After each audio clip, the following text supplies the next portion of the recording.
Old Roller Nation, welcome to the show, Brazilian Jiu-Jitsu Purple Belt, the creator of the Blue Belt Mafia, subsequently the Purple, Brown, Black Belt, and White Belt Mafia, I believe. Right. One of my good friends, someone that I met through the Blue Belt Mafia, Luis Silva. Luis, welcome to the show. Hey, how's it going, guys? Thank you for having me. Uh, Man, so excited to talk to you because you and I have known each other now for a long time, and I feel like we share a lot of the same philosophies and lines of thought. But this is the first time that we've been able to talk in person. So Yeah, so glad that we get to spend this morning chit chatting about something that we both love a lot, jiu-jitsu and grappling. I agree. I agree. Before the show, uh, we were talking a little bit about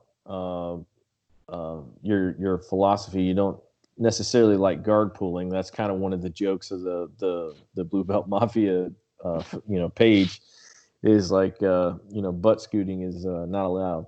But you were saying that you do think that schools should start, with one person down and one person up to get the action going.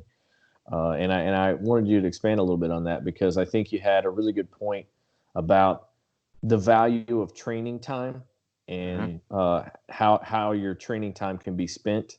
And we're getting older, we're not getting any younger. So if we Correct. waste every training minute that we waste is a training minute that we don't get to have back. Right. So basically, right. So there's always been this debate where, people always say that it's more realistic to start from the feet and to start from the takedown and then kind of work your takedown into the ground and I get all that. It is realistic. It is how fights really work, and and that's fine. However, in a training environment where, like you said, you have to maximize the amount of time that you have to work on a specific area. If we want to really spend as much time as we want learning jujitsu, we should be basically on the mats doing jujitsu, not really on our feet, because that's a different part of jujitsu, um, that could be done separately.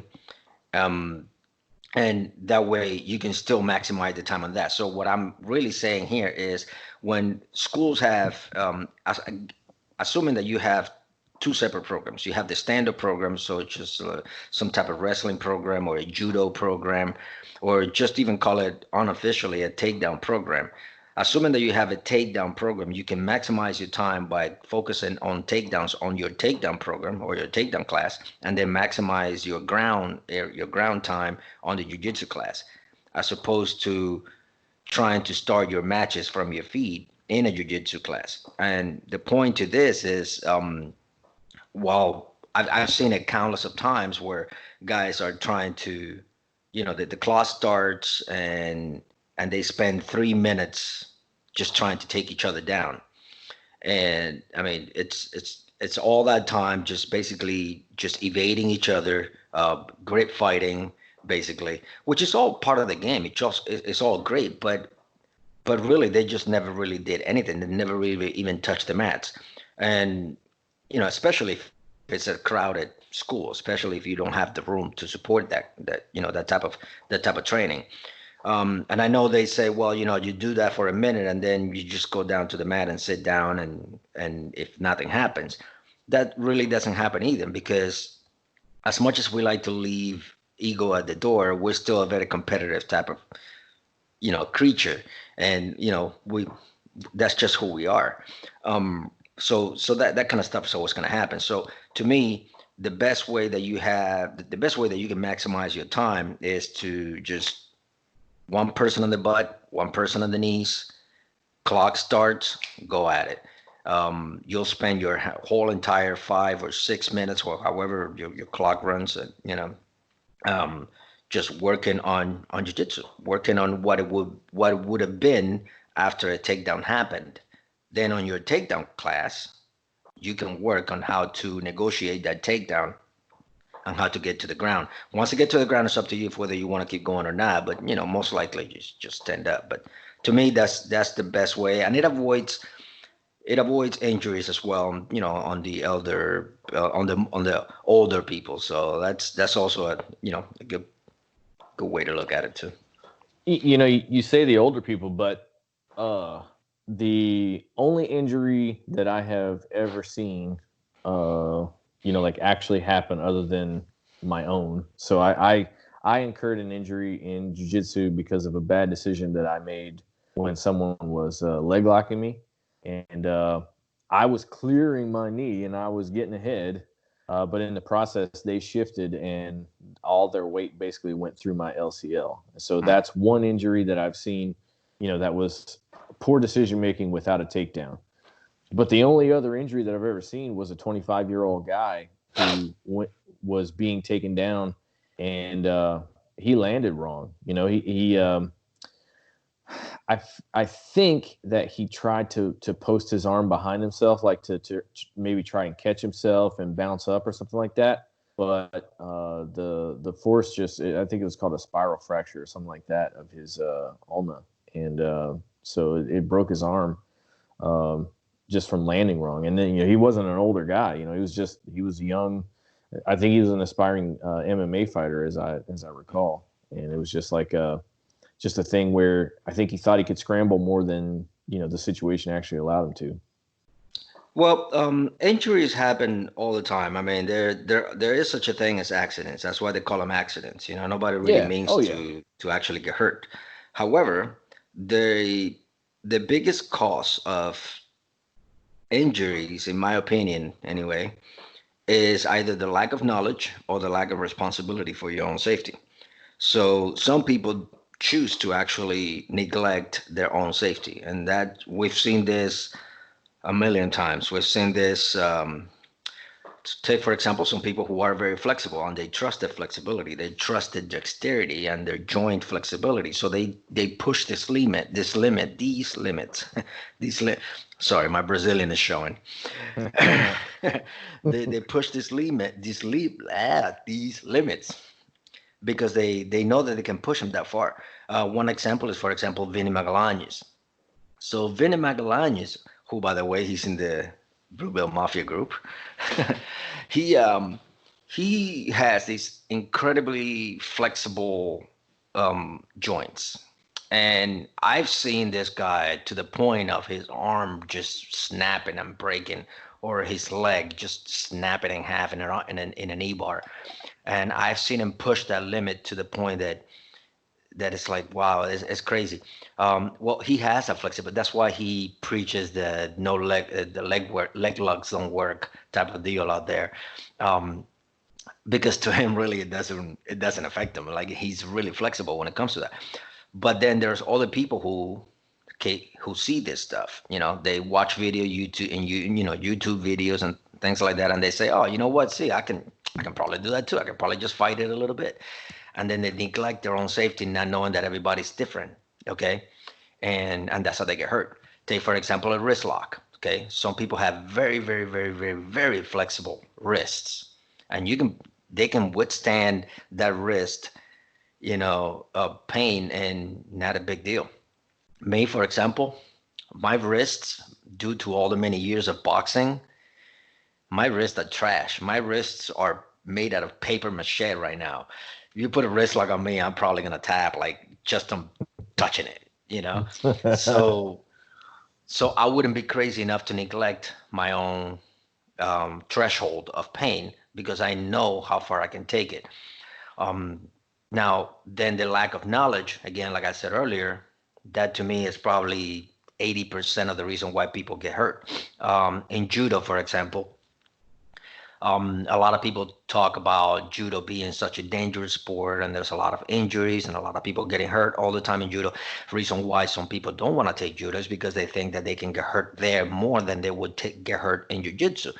Well, the reason why that happens and the reason why this trend keeps happening is because um, they don't go through the process of learning the safe way of doing judo. If you don't take your time learning your ukemis, your break falls, and know how to exactly land, guess what? You're going to get hurt. Not because judo is tough on your body, not well, which it is a little bit, but not because judo hurt you. It's because you didn't spend the time to learn how to safely land. Okay. Mm-hmm. Another thing is how to throw. Okay. If you try to muscle somebody over your back and try to throw them over your back, it's going to be a matter of time before you pull your back. And then you're going to be complaining about, like, oh, I hurt my back trying to throw somebody. Judo's rough. Judo's this. No, you didn't have the proper techniques. You didn't satisfy the three basic principles of judo, which is, one of them is breaking the kazushi. If you don't break that person's kazushi to get him moving, and you didn't get lower under his belt in order to lift with your legs instead of with your back, guess what? It's like trying to deadlift, from, like, from the back, maybe, like, like that. Mm. Like, you're gonna get hurt. You need to, Yeah. you know I don't know. I'm not really a workout type of person. I don't lift, so that was probably a bad analogy, but you get my point. You need to bend Well, with your legs and get up. So yeah, deadlifting. If you're going to do it with any amount of weight, it has to be done correctly. right. The body can tolerate unbelievable loads. I mean, Hafthor Bjornsson, the mountain from uh, Game of Thrones, Yeah, he recently deadlifted 1,023 pounds. that's Uh, insane. and the human body can take that. Like, even the spine can take that as long as it is a purely vertical load and you're properly braced. All right. Uh, Obviously, you have to build up to it and whatnot. But uh, if that same person who can deadlift a car uh, were to do that out of position, even with their hands at those levels of weights, if their hands are like, 2 centimeters forward of where they should be, then that exponentially increases the load on the spine. Right. Because just being out of position, like, you just create, like, the shearing forces there, the leverage is so much worse that doing extreme weights, even just super, super small changes, would be enough to completely change the lift. Correct. Yeah. And the same principles happen in judo. If you judo, throwing a person that doesn't want to get thrown is probably one of the hardest things you ever have to do. You can't really trick a person into being thrown. They know for the very as soon as that referee says hajime, they already know that the entire purpose of the game is to be thrown, okay, Mm-hmm. or to throw somebody. So they already know what to expect. It's a little different than in jiu-jitsu. In jiu-jitsu, you kind of in the ground. There's so many different venues that you can go. Like, you don't know if the person wants to go for a leg lock. You don't know if the person is trying to take you back. You don't know if the person, excuse me, you don't know if the person is going to pass your guard and eventually just kind of hold you down. Or there's so many different ways that it can go. In judo, there's technically just one way that it can go. Is he's going to grab you and he's going to throw you. I mean, there are different directions that it can be thrown, but at the end of the day, it's still a throw. They're going to throw you. So this person knows already what can happen, and he expects something like that to happen. So as soon as the match starts, that person is going to resist any kind of push or pull that you try to do on him. So it's hard to throw someone that you're trying to push and doesn't want to get pushed, or trying to pull and doesn't want to get pulled. So in order Mm-hmm. to do this, you can either have two ways. You're either a really strong person and you want to just muscle and ragdoll this hell out of this guy and potentially get hurt yourself or hurt him, or you want to do the proper principles of jiu-jitsu and then break his kasushi correctly and do your kake, your execution, and your entry and your execution correctly, so you can throw this person. The most beautiful throws out there, and the most powerful throws too, you don't even feel them. You don't even feel. It's kind of like when you swing a bat and you hit that ball right in that sweet spot, and you don't feel any vibration on the bat at all when you hit it, and you see that ball, just, it's a home run, right? So it's the same thing. It's, when you throw somebody correctly, your body doesn't feel anything at all. You don't feel any strength. You don't feel any, anything that like, it's not gonna pull you back or anything like that. So yeah, so that is all part of practicing safety, and like you said, it has nothing to do with being old. It has, I've seen guys that are 18-year-olds, getting hurt in judo, for example, and or in jiu-jitsu, pushing the threshold past the point of tolerance that they have. So. I liked what you said about the best throws and the most powerful and beautiful throws. You don't have this sensation of strength. It feels effortless. Mm-hmm. I was actually on Malaki Friedman's podcast. It was a couple of months ago, and one of the goals of my jiu-jitsu, and just like you, I'm also a purple belt, and I'm fairly young in my jiu-jitsu journey. But one of my goals is to explore and find as many and execute as many effortless sweeps as possible, to become good at those sweeps that just do not feel like work at all. One example is like a really good pendulum sweep. It just feels like we roll over. Like there's no like me sweeping you or you sweeping yourself. It's just like the weight of our bodies does all the work. And Right. I'm not saying that I don't muscle pendulum sweeps, because I sure as shit have. But when the few times that I've gotten it really right, it felt not only just effortless, it felt like it was happening, and there was nothing either of us could have done to stop it. Yep. It was just the sweep was sweeping itself. I watched a seminar from Kit Dale. It wasn't a seminar. It was more like a webinar, so to speak. And so anyway, so I watched a webinar from Kit Dale, and I was particularly impressed with the way that he explained how a sweep works. Okay. And ever since I watched that, I've actually tried to use it on, and practice. Like every time I try to attempt a sweep.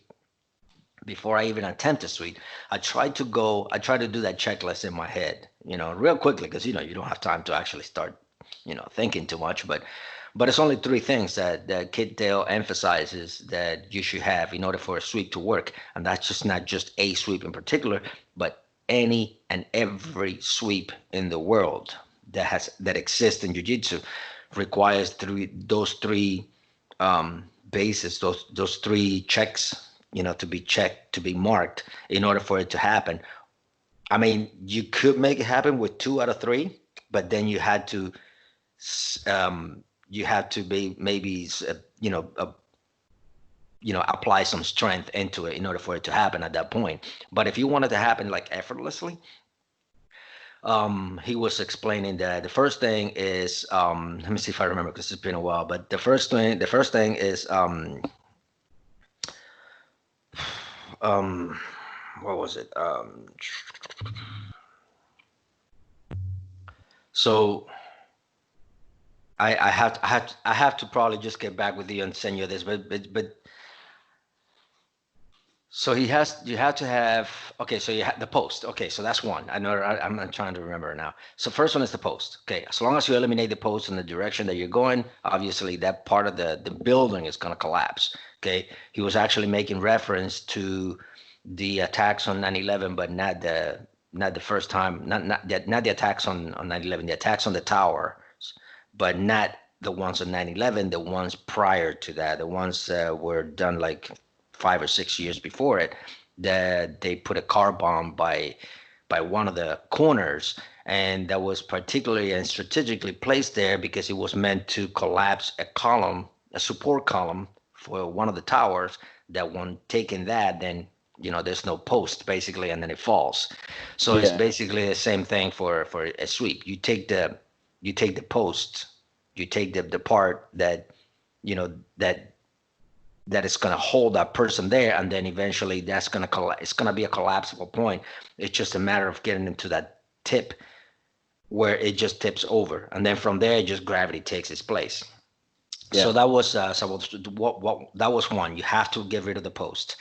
And the second one was and that's the word that I'm looking for. I know what I'm trying to say, but I just can't think of the word.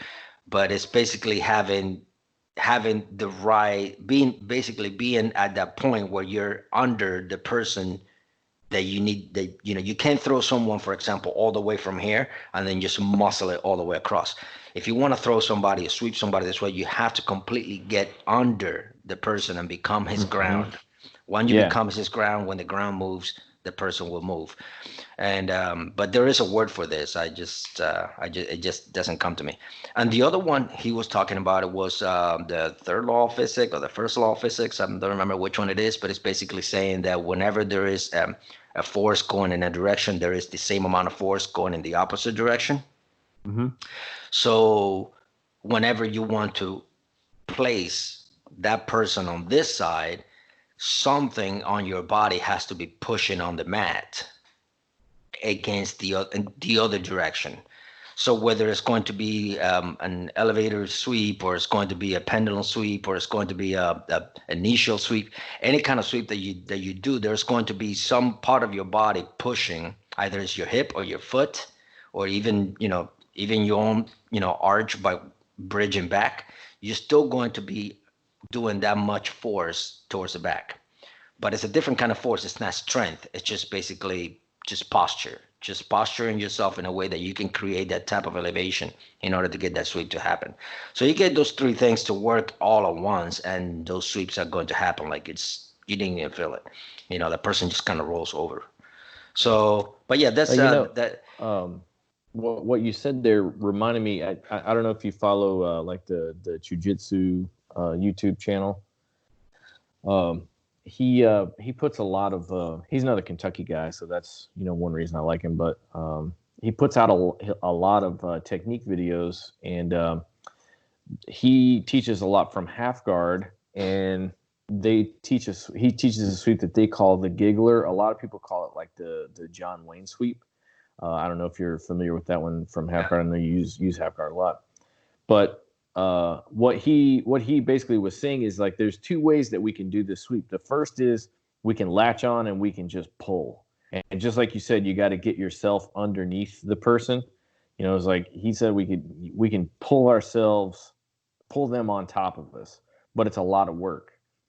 And the other way that you can execute it is to do what he calls a hip shovel, where you just use your feet to push your hips further, deeper and deeper underneath your partner.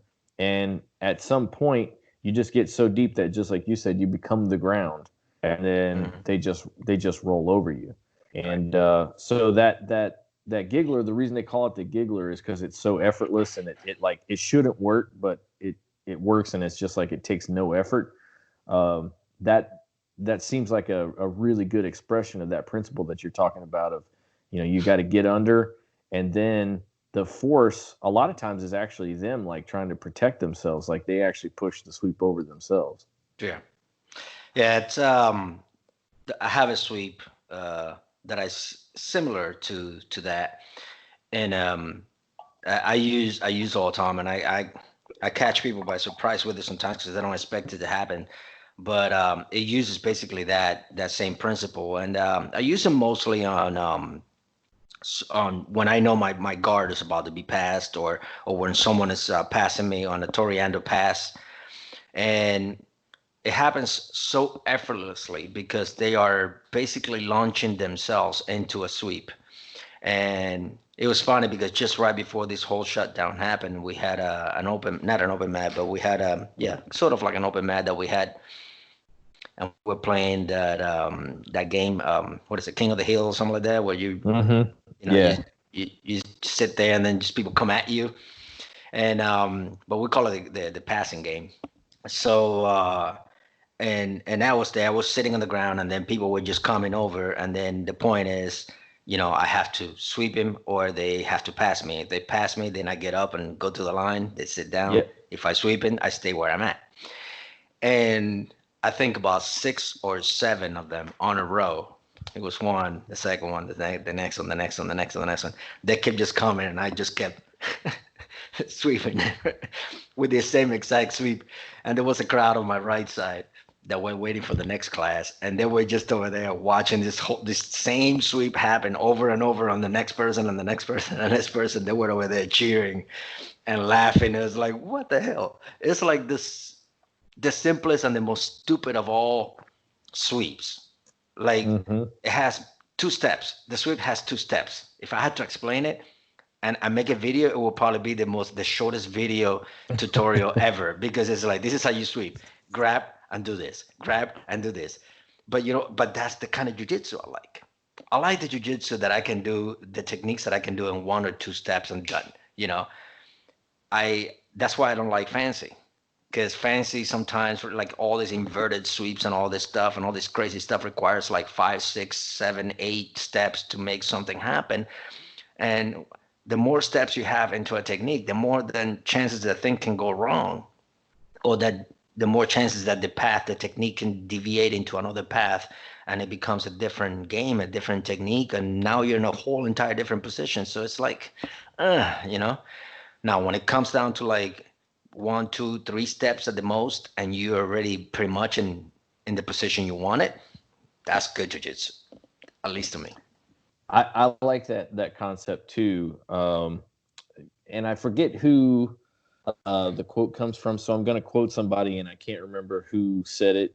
So basically, I can't attribute it to them. So I apologize. If somebody in the comments wants to tell me who it's from, then I'll make sure to cite it.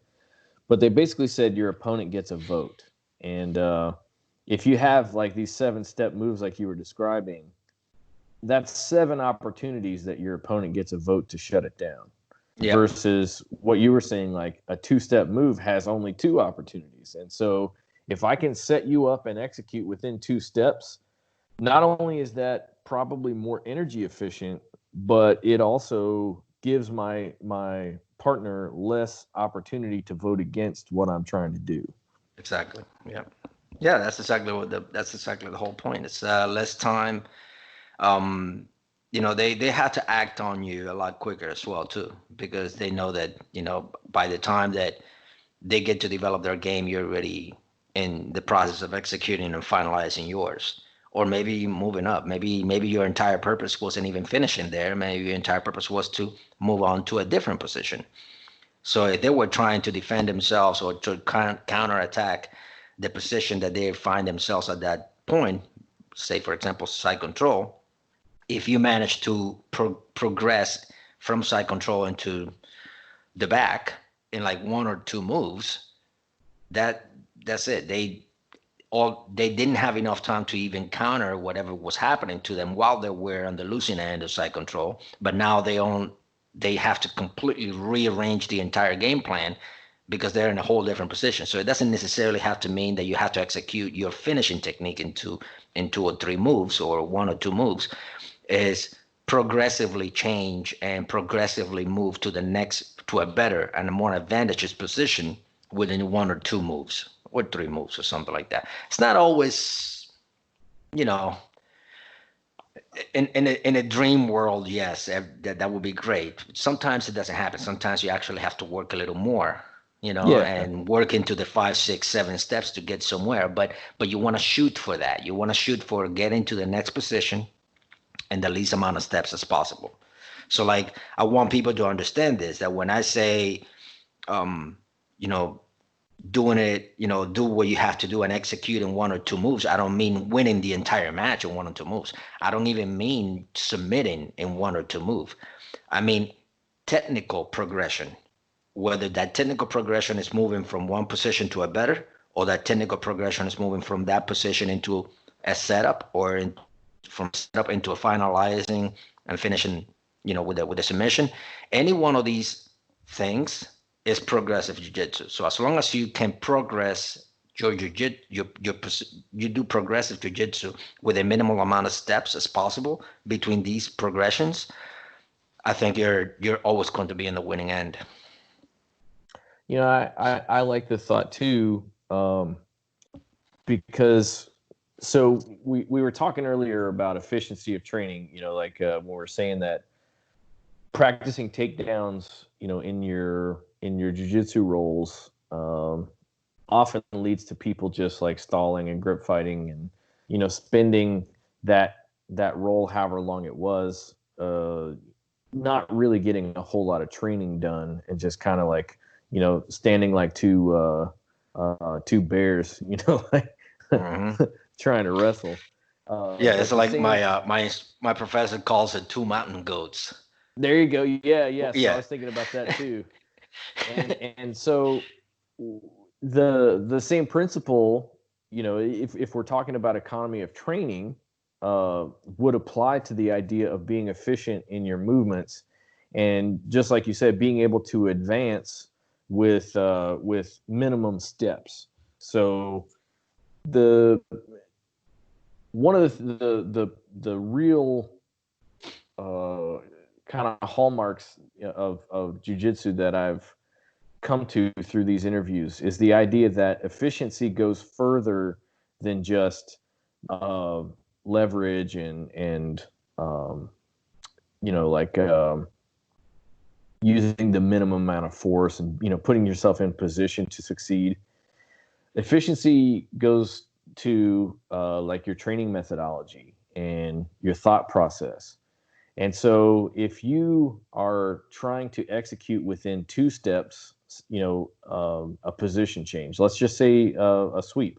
A sweep takes you from the bottom to the top. And if you can do that in 2 steps versus 7, then you're abiding by one of the central tenets of jiu-jitsu, which is to be efficient. As long as you're acting efficiently, not muscling those 2 moves, then we can analyze and say, okay, you weren't in position. You were trying, but you weren't in position. So you need to, if you position yourself better, it'd be more effortless. But what you're getting at, goes to the concept of just the right amount of effort, never more, and it's also just the right amount of movement. Like the two steps. And I personally think, because I know that you're a web developer, I personally think that what I've seen of programmers is that they very much think that way. They always think in terms of economy of steps. How can we make something more efficient, and how can we make it be just as effective with less input? And it's really funny. Bill Gates said that in an interview, he always wanted to hire lazy engineers. He's like, if I hire a hardworking engineer, when he encounters or she encounters a problem, they're just going to work around that problem. They're just going to keep working. He goes, I don't want an engineer to work around the problem. I want an engineer to see a problem and be annoyed by it and so bothered by it that they fix that problem. They don't create a workaround. They eliminate it, and then our softwares run more efficiently. Now, you can certainly argue that maybe Microsoft didn't run all that efficiently. There were, certainly some issues there with a couple of their OSs, but the concept is the same. Like the desire to be annoyed by extra steps is an engineer and programmer line of thinking. So I think that might have influenced you on that. Yeah. Yeah, actually, I can relate to a lot of that. So, as a programmer, um, minimizing the amount of effort that you take into executing any line of code, for example, it's always going to be paramount. Speed is anything when it comes to web development. Okay, nobody wants to sit around on a website and that is going to take a long time to load, and no one wants to, you know, sit in front of a software that is going to take a long time to compile, and no one is going to want to sit in front of us, you know, in a chair in an office building something that should be fairly quick to build, and it takes a month or two to finish.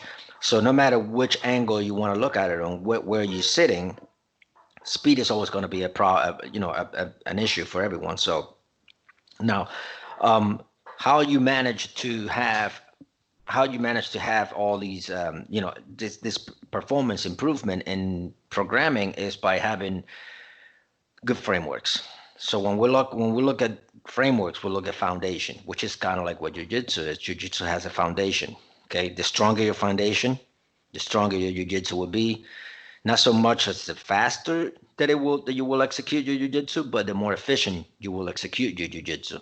And programming is sort of like the same thing, and I kind of look at it the same way. So if you have a really strong framework, a framework that you know very well, and a framework that you know how to manipulate and get it to work for you, and you understand how it works under the hood, you can get this framework you can get the rest of the program that is built upon it, that is built on top of it, to work a lot more efficient, a lot faster. So that's about as dumbed down as I can make it, but it basically works that way. Like for example, take one good example for this is there's this program called, or this tooling software called Gatsby, like the Great Gatsby. So it's made for React JS. So Gatsby is a great thing. Gatsby is a great tooling system. It allows you to build websites like really fast while using React JS, which is an excellent and amazing single page application framework invented by Facebook. So that's what Facebook is written in, actually. And so building an application directly into on React is great. It's going to be, but you're building directly on the framework, and it takes a lot longer. It takes very long to actually build something good on it. Now you have Gatsby, and all of a sudden things just move a lot faster because you have a good strong framework, but then you have on top of it, you're building with a tooling system that makes everything a lot faster, and the efficiency is still going to be the same, and the execution is still going to be the same because you still have a good framework under it. So that's sort of like the way I see that. I compare that a lot when I'm coding. I think about it, and I always bring jiu-jitsu into my life on everything that I'm doing. Even now that I'm learning guitar, I even compare guitar lessons and guitar learning to also jiu-jitsu. So same thing with programming. I think about it that way, and in jiu-jitsu, when you have a really good framework, a really good foundation, it doesn't matter what you build on top of it, as long as you have a good foundation. And that's when a lot of people talk about, oh, this game is better than that game, or that game is better than this game, or this game is better than that game. No, not really. Okay. I'm a half guard player. I love playing half guard. Okay. And I always joke about it and say half guard is better than close guard, half guard is better than this, than spider guard, or whatever, whatever, whatever. But that's just always joke. That's just joking around. In reality, they're all really good games.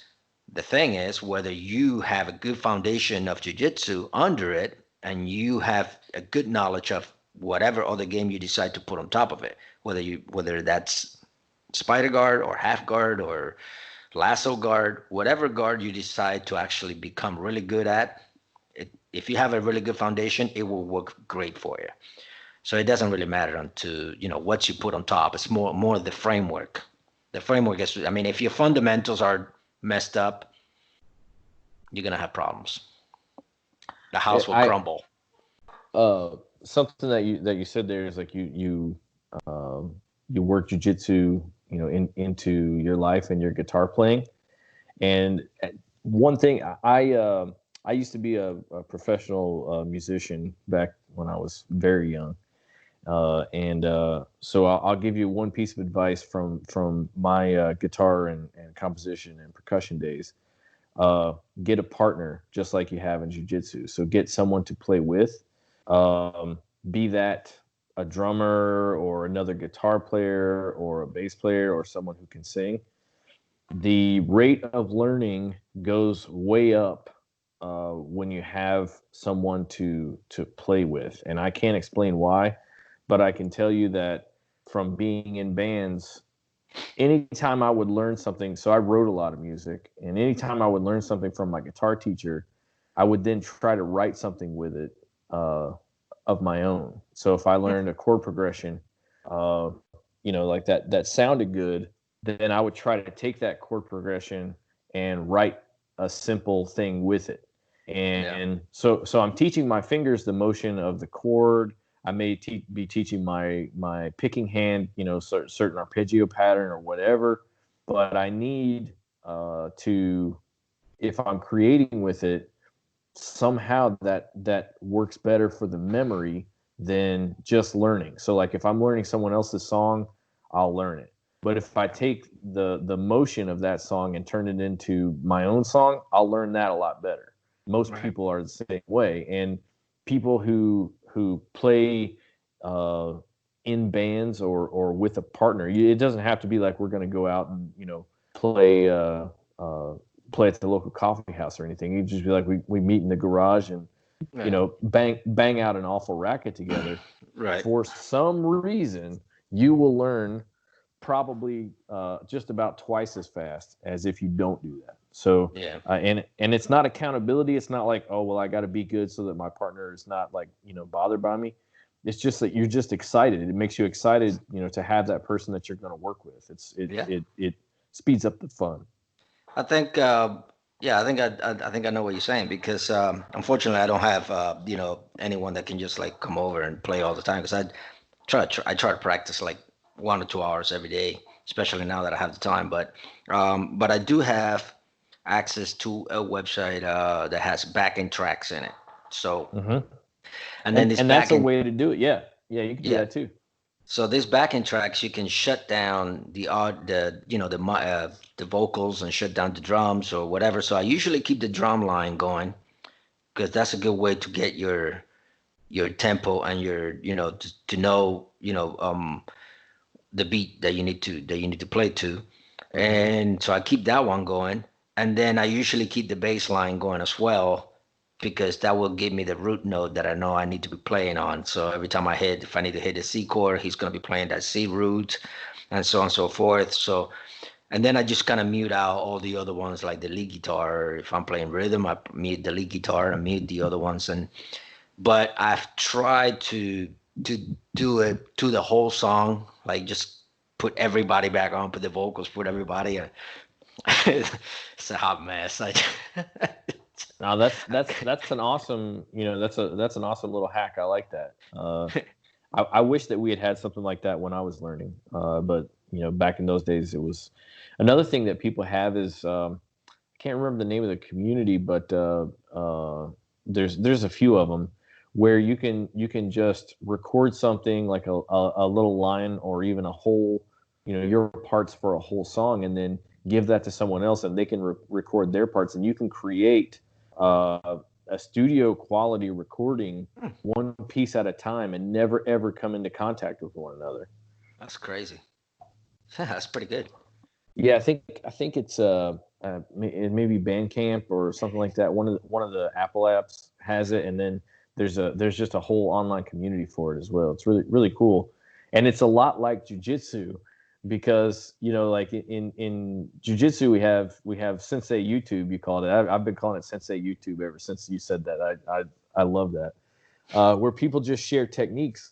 Last night we talked to Brian Peterson from the Teach Me Grappling channel, and he was saying that the rate of evolution of the game has gone so much higher just because of YouTube, because people are sharing techniques, and one person shares an idea and then another person takes that idea and expands on it. And kind of like what you were saying, as long as the fundamentals are at play, as long as you're still fundamentally sound, all that evolution can happen, and it's still good. You're not doing crazy things that don't abide by the natural laws of jiu-jitsu, so to speak. And Sensei YouTube is gonna get even bigger, and the reason why I say that is because the monetizing of YouTube channels is getting a lot. It's getting a lot bigger. There's a lot more money in the bucket now than there was 5-6 years ago when it came to monetizing YouTube. So 5 or 6 years ago, or even 10 years ago, whenever YouTube came up or whatever, I used to think, why are these people putting videos and giving away, like in programming, for example? Like I will go online and I will see, how to code this or that, and then I will see a whole entire full tutorial on how to build a website from scratch. all the way from zero to a full functional website. And I will think, why is that guy doing this? Why is that guy giving away basically all the secrets of the trade? And now someone can just follow this tutorial, build their entire website, and they never had to hire me, for example, and had to pay me to build a site for them. Why would that guy want to do that? Why not just, not give away those secrets? So if anyone wanted a website, they can call him and then he can make money by charging that person. Same thing in jiu-jitsu. Why would anyone want to put out an entire tutorial on, an entire DVD series on passing games or taking the back or all these series that Danaher has been doing, right? Mm-hmm. Why would Danaher spend all that time putting all these series out there, for example, when someone can just watch it and never ever just have to pay him, to go to his class actually. And the reason why they do this in YouTube is because the monetizing of it. That when you monetize YouTube, and you have all these people coming over to see your series and they subscribe to your channel, all that grows. And I have seen records, financial records of people who have 2 million views and 2 million subscribers in their channels, and they are damn near millionaires, man. Mm-hmm. Oh They yeah. making they making 1.2 million dollars a year on YouTube just by having 2 million, 3 million viewers watching the tutorial. So yeah, to them it makes more sense. Look at this guy, Jason Scully, for example. So Mm-hmm. Jason Scully came up in the before he made grapplers, what is it, the grapplers guide or whatever it is, GG. Yeah. Before he made grapplers guide, he made a name for himself for being a YouTube personality that came up with like those little short videos of 15 passes in 30 seconds and Mm-hmm. 20 sweeps in 30 seconds and things like that. So, and that created so many views. Now, back then when he used to do that stuff, YouTube wasn't even as monetized as it is right now.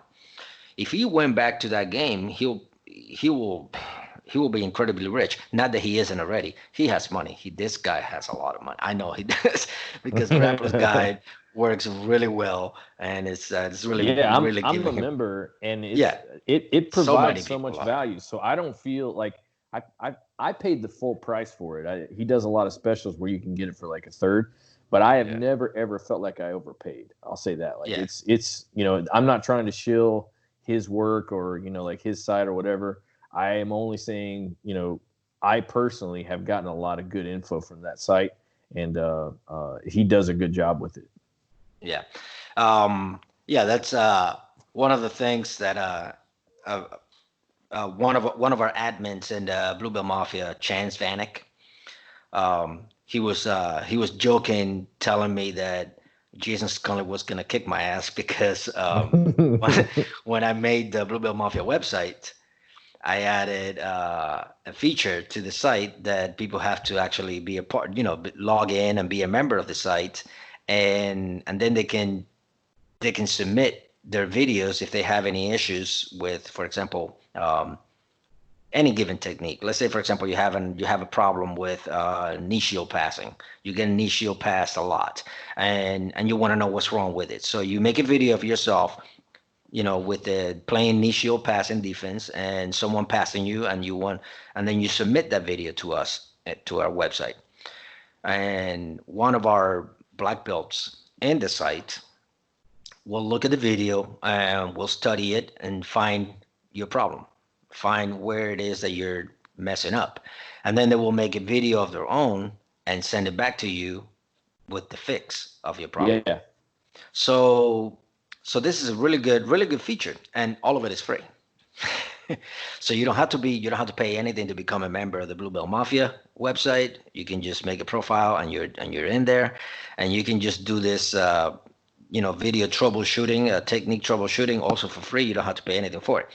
So Chance was when when he saw that, and he was like, oh my God. I'm just like, Jason Scully probably gonna kick your ass because Because if that thing kicks out, kicks up and kicks off, and a lot of people start to use it, and that's. But I don't think it really affects Jason at all. I think it's a complete different system that Jason Scully doesn't have. I don't think Jason Scully does technique troubleshooting in Grappler's Guide. And if he does, I apologize. I didn't know. I'm not trying to steal his thunder or his idea. I honestly didn't even know, but I don't think he is. Yeah, I don't recall that. If that feature exists on the Grappler's Guide, I've never used it or even been to that section of the site. Um, the that site runs a lot of different. There's a lot of different ways that you could consume the information on that site. I tend to go to the coaches that I want to learn from. There's a guy named Aaron Milam that I'm hoping I can get on the show at some point. He teaches out in Portland, and he just has a very different way of looking at jiu-jitsu than almost anybody I've seen. And so even if I don't use the techniques he teaches, it changes my point of view to watch and listen to his point of view. So I have found that Milam's jiu-jitsu, because it is so different from anything I've seen, affects me in a different way and kind of expands my frame of reference. And just like we were saying, I'm a purple belt. I've got a lot of room to grow. I need to expand those horizons. So seeking out coaches and players like Aaron Milam, so to speak, is helpful to me because it broadens my potential perspective later on when I'm a black belt. Right. Yeah, I agree. So that kind of brought us, to talking about the Blue Belt Mafia a little bit. I personally am I've gotten so much out of that. Like, I'm a member of a lot of Facebook groups just because I like to see, like, people talk about stuff. One of the things that I love about the Blue Belt Mafia is that you guys, the admins, are pretty heavy duty on keeping the trolling to a friendly minimum. What inspired you to create the Blue Belt Mafia? Which, by the way, thank you. I've gotten a lot out of that. I really have gotten a lot of good information and conversation and ways of thinking from that group. And I think the site is only going to expand that. Yeah, I hope so. Well, thank you. So the Blue Belt Mafia basically came from. I had no idea that it was actually going to turn this big. I never thought that it was going to get past maybe just my friends. It all yeah, it all started with I was part of a few other groups, and which I still am, and I just kept getting tired of the trolling and the poor quality value that there was in the conversations in the group. So I wanted to join. I wanted to join these groups and talk about technical part of the game. I wanted to talk about what's going on with jiu-jitsu, or what's better about jiu-jitsu in this area or that other area, how other people are doing this, how some people are getting out of that. And so I wanted to talk jiu-jitsu, and instead it was always just some people acting immature, or some people not even telling talking. You to vote for. Yeah, exactly. Some politics brought into the thing, and like, it's just, bruh. yeah. So it was like I got so fed up, that I said, you know what, I'm just going to make my own group and see how it works. Now, I did notice one thing. I noticed that when you have it open to everybody and the whole world, anyone to join up, then you're gonna get all these trolls and people who don't even train, that will want to join up, but they're not even interested on training. They just want to join because maybe they do karate, maybe they do something else, or maybe they just like one of these jiu-jitsu don't work on me type of people. Black belts in UFC, all of these guys. The type. So yeah. so I didn't want to, I don't want to have to deal with those people. I really want to don't the worst person you can deal with in a jiu-jitsu group is the UFC black belt. That's the worst, you know. So the only way that I could, or that I thought, and I still think that is the only the best way that you could um, evade those people is by making the group a ranked group. So it's, you have to show proof that you are at least a blue belt. Okay, and so that's when I said, I was like, okay, so I'm just gonna do that. I'm just gonna make it that blue belts and above can, that only blue belts can join. Yeah. First, my idea was only blue belts. And I did that. And I invited a bunch of blue belts from my school. I invited a bunch of blue belts from other schools. And then for a very short while, for a very 2, 3 months or so, it turned into blue belts teaching blue belts. And it's kind of like the whole mentality when we see a white belt teaching another white belt and we kind of roll our eyes like, oh my God, you know. Well, believe it or not, that is equally bad in blue belts. It's equally bad because blue belts have white belts have white belt problems, and blue belts have blue belt problems. So what happens when a blue belt teaches a blue belt? They just reinforcing those same problems back to each other. Okay, so I said, okay, this is not good. There's never going to be any value if no one is there to correct these blue belt problems. Somebody has to correct these blue belt problems, and the best people that can correct the blue belt problem is someone who has already been through them and conquered them and moved on. I.e., a purple belt or a brown belt or a black belt. So that's when I said, okay, I have to open this up to ranks that are above. So the whole purpose of the Blue Belt Mafia became, it's a group for blue belts, but not made by blue belts. Mm-hmm.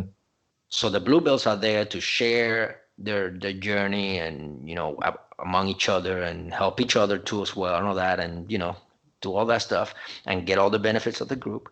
And then the higher belts are there to kind of help and guide those blue belts and giving them whatever knowledge they can give based on their experiences and things that they possessed, and things that they already went through and all that. So that was one of the main things that I wanted to build. That's the foundation I wanted to build Blue Belt Mafia with. But the main purpose of it is because I wanted to give blue belts, or everyone basically that joins it, a better or a bigger scope of how much jiu-jitsu is out there. So when you're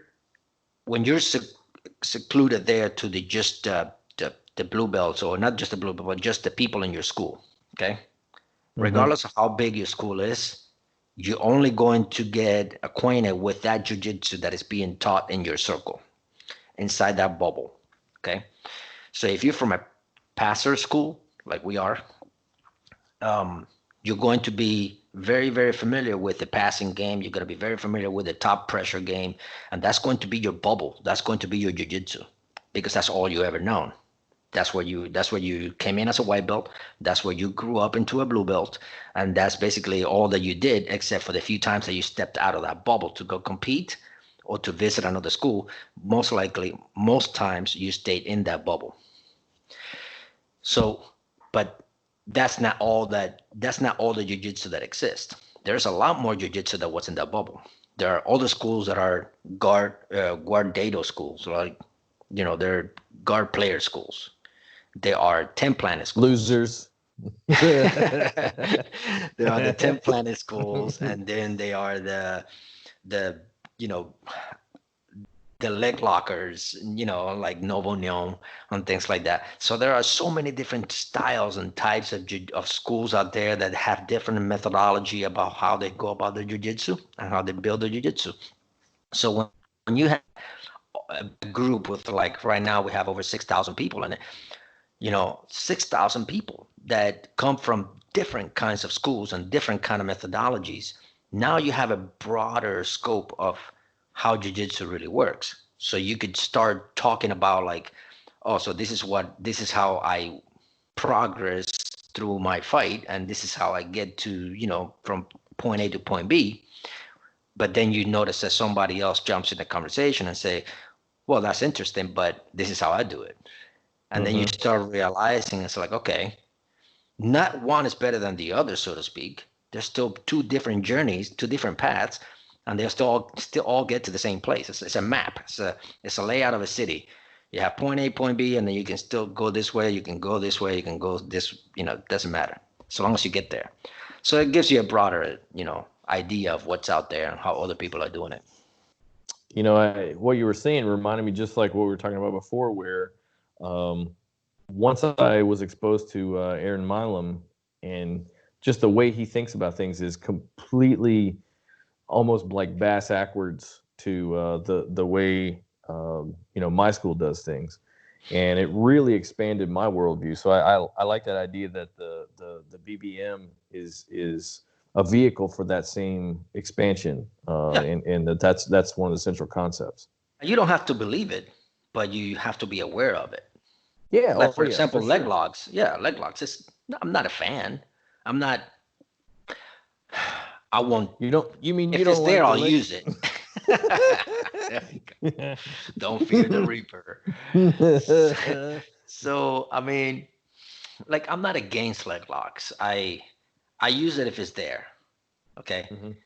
I just don't hunt it. I just don't hunt the legs. Okay. But I Yeah. use it if it's there, and I respect the game. I respect anyone who decides to be. I mean, I joke about it on the group and everything, but in my heart of hearts, I respect everyone's game. If that's the way they want to go about it, and you know what, if it works for you, just do it. Now, me personally, like I said, I don't I don't necessarily purposely avoid it. I don't purposely follow it or hunt it either. What I will not do is give up position to get a leg lock. That I will not do. Hmm. It just doesn't make sense in my head. It doesn't make sense for me to go from, for example, a top half guard and then throw myself back to get an ankle lock, for example, or even an e-bar, because if it doesn't work, now I'm on my back. I don't want to have to do that. So that's the only reason why I wouldn't do that. But as long as I can, I'm already in the position where I'm already there and there is a leg lock for me to take. Sure, I'm not gonna take it away, from my arsenal. I'm gonna use it. Well, and what you're saying there is we still have to abide by those fundamental principles of jiu-jitsu. So just the same way that you wouldn't, if you were in mount, you wouldn't fall back to side control to take an Americana. You Hmm. also wouldn't go from top half guard or top mount, to fall back for a leg lock. There's a Some people whole do lot though. of.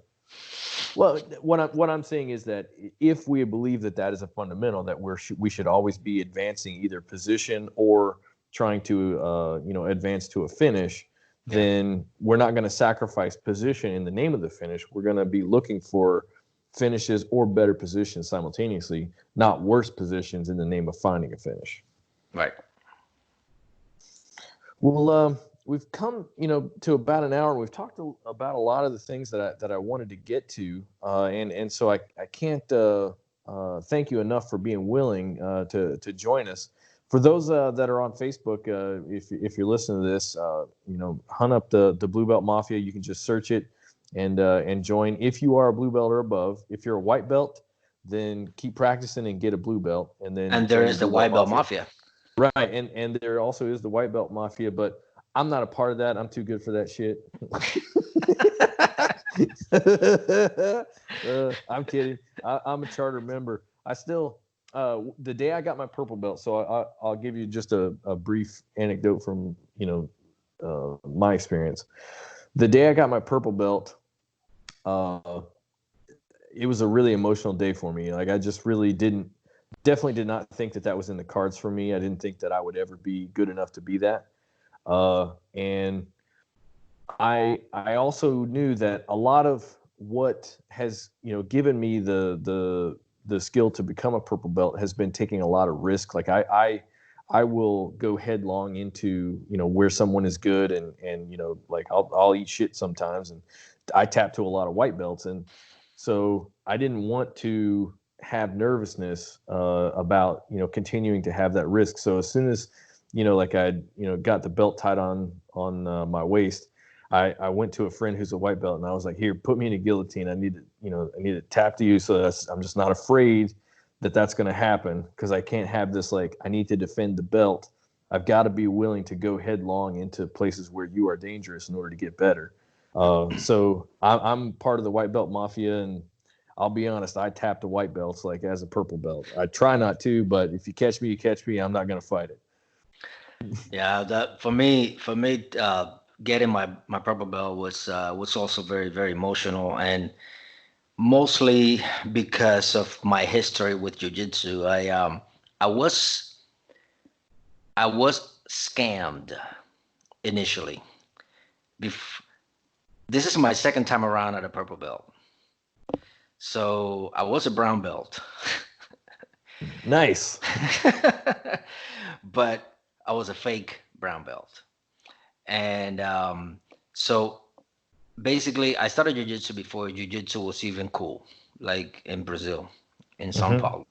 And back then, the jiu-jitsu was only um, common in Rio de Janeiro, in Brazil, where the Gracies were.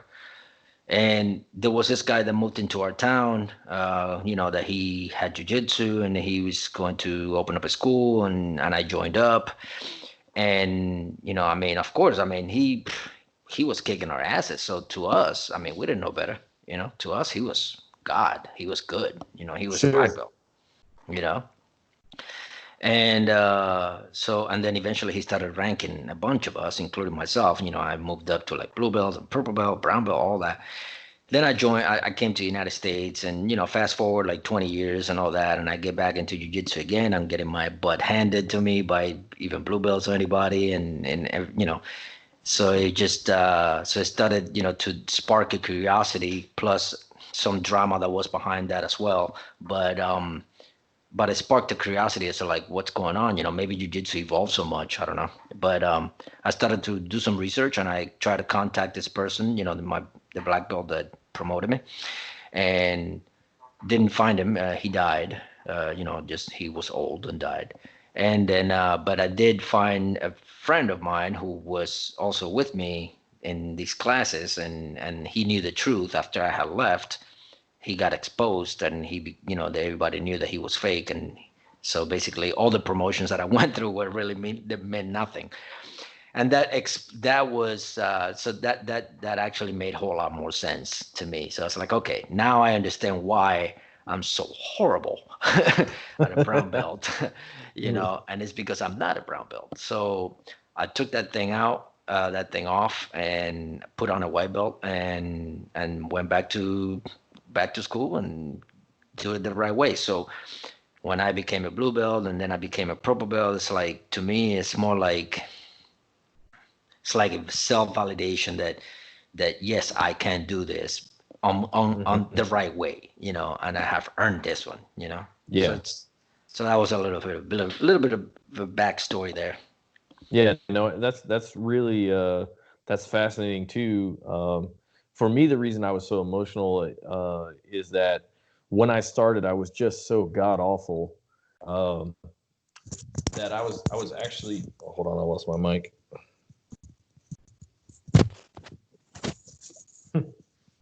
Oh, what I was saying is that I was so bad. I was actually afraid that I was just going to injure myself. Just because every movement was incorrect, and I mean, I got close to hurting myself. Yeah. And I had some private lessons. There was a brown belt at the time named Jamel, and I just really liked him. He was a really nice guy, and I was like, "Can you give me some private lessons to see if I can, is this a thing that I can even do?" And the question wasn't like, can I do jujitsu well? It was, can I do jujitsu? And in those lessons, the answer was maybe, like, we're not sure. But he eventually helped me to find some stuff that I could be successful with, starting with the guillotine. And if it hadn't been for that, I would have had to have quit. Like, I was on the verge of really hurting myself pretty bad. And Yeah. so I got really lucky, just really, really lucky. And like I said, I didn't really have any kind of natural acumen to the skill. And, there were people it was just so bad. I mean, I can't even describe how bad I was. So when I got a purple belt, I always looked up at that time, almost everybody in our gym was purple belt or above. There was me and two other white belts, both of which had been training for 18 months. So they were like, murdering me too. But like purple belts just felt like, you know, gods of war. Yeah, yeah. and so to It's to funny have because achieved, that's how we used to see them when we were white belts. We used to see the yeah. purple belts like that. Now that we are the purple belts, we look at each other as like, what did we Yeah. ever see in purple belts? Like we're not that great. But I can still maintain that because I can know the difference in skill between someone who walks through the door and a purple belt is like, you know, it's light years. And so I was very emotional that I had attained that skill. I did not expect that to happen. I really, really thought that I would probably be a lifelong blue belt, and I was okay with that. I was like, if I just the fact that I got the blue belt was amazing. If I can keep doing this and not get hurt, I'm fine with this belt. And Mm. then the day that I got promoted, a friend was asking me. He's like, "Hey, do you think you're going to get a purple belt anytime soon?" And I was like, "No, no, man. I'm at least a year away from that." And so when I got promoted, my friend was like, "A year, huh?" Yeah, right.